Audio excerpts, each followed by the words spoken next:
Hello बच्चों। अभी हम लोग जो चैप्टर 8 पढ़ रहे हैं उसके अंदर हम लोग किसकी बात कर रहे हैं? कोशिका के जो कोशिकांग होते हैं, जो विभिन्न अंग जो कि पाए जाते हैं किसमें?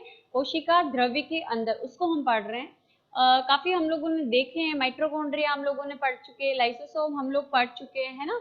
तो अभी इसके बाद जैसे कि कोशिका है, कोशिका जो है उसके बीच में केंद्रक है और यहाँ पर ये कोशिका द्रव्य भरा होता है। उसमें छोटी छोटी नलाकार जो संरचना पाई जाती हैं, जिन्हें हम बोलते हैं सूक्ष्म नलिकाएं, वो उपस्थित होती है। उनके बारे में हम लोगों को पढ़ना है। सूक्ष्म नलिकाएं जो होती है कोशिका का क्या करती है? कंकाल बनाती है। इस तरीके की जो धागे जैसी हम बोले सूक्ष्म तंतु भी होते हैं, यानी धागे के रूप में भी पाए जाते हैं और नलिका रूप में भी पाए जाते हैं। तो इस तरीके की संरचना इस कोशिका द्रव्य में पाई जाती है। ठीक है, और ये क्या काम करती है? कोशिकाओं का अंतः कंकाल बनाने का काम करती है। मतलब जैसे हमारा अंतः कंकाल किसका बना होता है? हड्डियों से बना होता है ना। उसी तरीके से ये जो सूक्ष्म नलिकाएं होती है, नलाकार संरचना होती है। नली कैसी होती है? ऐसी होती है जैसे ये आप देख रहे हो। तो वैसे बहुत सारी छोटी छोटी नलिकाएं जो होती है कोशिका के कोशिका द्रव्य में क्या होती है? उपस्थित होती है, जो कि उसकी जैसे हमारे शरीर में कंकाल या हमारी हड्डियां हमारी बॉडी को स्ट्रक्चर दे रही है, वैसे ये सूक्ष्म नलिकाएं भी इसका अंतः कंकाल बनाने का काम करती है। अब देखो, खोज करता है इसकी कौन है? डी रॉबर्टिस और फ्रेंचाई ने 1953 के अंदर इसकी क्या की थी? खोज की थी। उसके बाद है रचना कैसी होती है? गोलाकार या बेलनाकार? अब ये ऐसी स्ट्रक्चर अगर होगी तो हम इसको क्या बोलेंगे? बेलनाकार ही बोलेंगे ना। तो इस तरीके की नलियां जो है कोशिका द्रव्य में पाई जाती है। व्यास इसका होता है, यानी अगर ये नली है इस तरीके से, है ना, अगर इसकी मोटाई हम ले लेते हैं, व्यास में क्या होता है? ये गोलाई। ठीक, तो इसका जो व्यास अगर हम देखते हैं तो कितना होता है? 25 nm यानी नैनोमीटर होता है, एक जो सूक्ष्म नलिका होती है उसका। अब देखो, सूक्ष्म नलिका का निर्माण किससे होता है? तो सूक्ष्म नलिकाओं का निर्माण दो उप इकाइयों से होता है। दो प्रकार की उप इकाइयां होती हैं जो कि क्या करती है? मिलकर सूक्ष्म नलिका का क्या करती है बेटा? निर्माण करती है। और टोटल यानी दो तरीके की उप इकाइयां तो होती है। एक जो प्रकार होता है वो अल्फा ट्यूबुलिन प्रोटीन का होता है और दूसरा बीटा ट्यूबुलिन प्रोटीन जो होती है उसकी उप इकाइयां बनी होती है। समझ में आ रहा है? दो तरीके की उप इकाइयों से मिलकर सूक्ष्म नलिकाओं का निर्माण होता है। पहला जो है वो उप इकाई किसका बना होता है? अल्फा ट्यूबुलिन प्रोटीन का। और दूसरा जो होता है वो उप इकाई बनी होती बीटा ट्यूबुलिन प्रोटीन की। आ रही बात समझ में? इसके अंदर जो है टोटल कितनी होती है? टोटल आप मानो कि एक जो सूक्ष्म नलिका होती है उसमें 13 उप इकाइयां पाई जाती है। कितनी होती है? 13 उप इकाइयां मिलकर क्या करेगी? एक सूक्ष्म नलिका का निर्माण करेगी। तो एक होती है अल्फा उप इकाई, दूसरी होती है बीटा उप इकाई। अल्फा उप इकाई को हम अल्फा उप इकाई क्यों कह रहे हैं? क्योंकि अल्फा ट्यूबुलिन प्रोटीन की बनी है और बीटा उप इकाई किसकी बनी है? बीटा ट्यूबुलिन प्रोटीन की बनी होती है। और एक सूक्ष्म नलिका में लगभग क्या होती है? 13 उप इकाइयां पाई जाती है। अब देखो, अगर मैं कहूं, मैंने कहा अल्फा ट्यूबुलिन से मिलकर बनी होती है, अल्फा ट्यूबुलिन प्रोटीन से। प्रोटीन जो होते हैं बेटा, प्रोटीन की सूक्ष्म इकाई किससे यानी हम कहें कि प्रोटीन किसके बने होते हैं? अमीनो अम्ल अणु के। किसके? एमिनो अम्ल अणु के, है ना। तो यहाँ पर क्योंकि ये ट्यूबुलिन प्रोटीन है, तो एक ट्यूबुलिन प्रोटीन के अंदर कितना अमीनो अम्ल होता है? एक ट्यूबुलिन प्रोटीन में लगभग 500 एमिनो अम्ल के अणु होते हैं। आ रही बात समझ में? तो टोटल कितने ट्यूबुलिन की इकाइयां हैं यहाँ पर?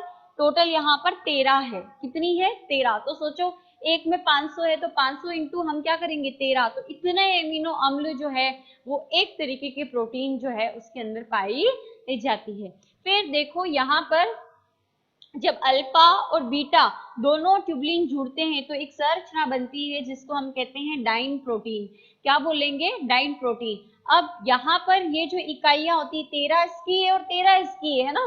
13 तो पाई जाएगी अल्फा ट्यूबुलिन की और 13 ही पाई जाएगी बीटा ट्यूबुलिन की। ठीक है, अब ये मानो कि ये जो है अगर मैं आपको समझाऊं कि इसके ऊपर ये जैसे नलिकाकार नली बन कैसे रही है, इसमें जितनी भी ये ट्यूबुलिन प्रोटीन होगी अल्फा और किसकी? बीटा की, कितनी इकाइयां हैं? 13 13 है।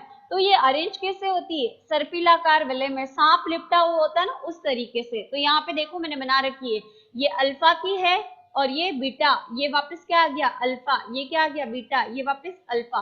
तो इस तरीके से ये अरेंज होती है, लेकिन किस रूप में, सर्पिलाकार वलय में। और इनको आपस में चिपकाने का काम कौन करता है, मेप एंजाइम।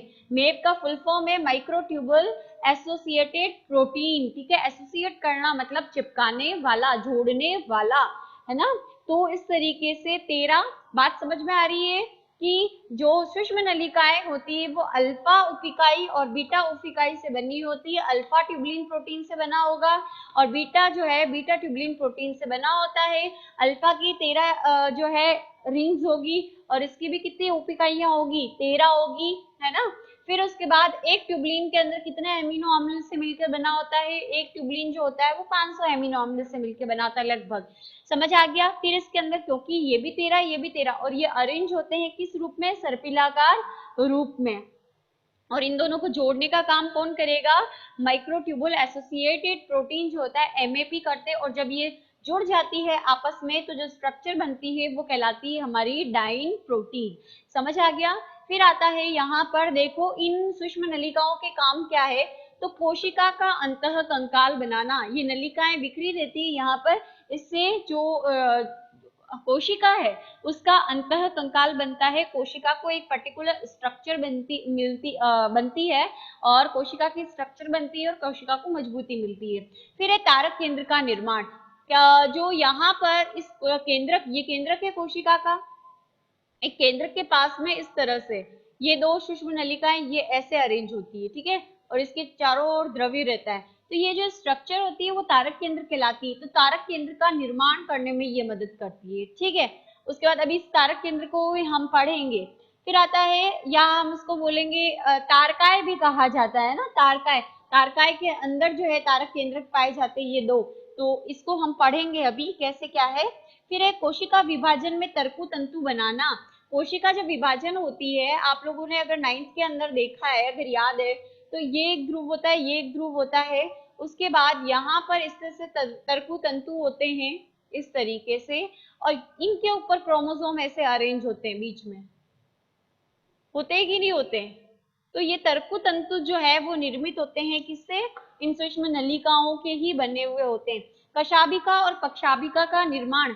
कशाभिका अगर आप लोग कुछ जैसे कि कुछ एनिमल देखते हो, ये इस तरीके से, इसके इस तरीके से धागे जैसे स्ट्रक्चर होती है जो उसको क्या करती है, मूव करने में मदद करती है। क्या करती है, मूव करने, जैसे युगलीना, युगलीना के अंदर होता है ना। तो इसके अंदर क्या पाई जाती है, कशाभिका, साइज में बड़ी हुई होती है। तो ये सूक्ष्म नलिका का जो अरेंजमेंट है वो इसके अंदर अरेंजमेंट होता है, अभी हम इसको देखेंगे। पर ऐसे जब ये धागे जैसे स्ट्रक्चर बड़ी होती है और मूवमेंट करने में मदद करती है तो कशाभिका।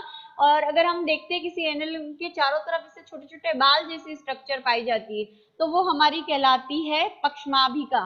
तो कशाभिका और पक्षमाभिका का निर्माण जो है वो किसके द्वारा किया जाता है, इन सूक्ष्म नलिकाओं के द्वारा किया जाता है। अभी हम लोग जो है कशाभिका की और पक्षमाभिका की स्ट्रक्चर देखेंगे और इसके काम जो है वो नेक्स्ट वीडियो में देखेंगे। तो ये हमारी सूक्ष्म नलिकाएं यहाँ पर कंप्लीट होती है।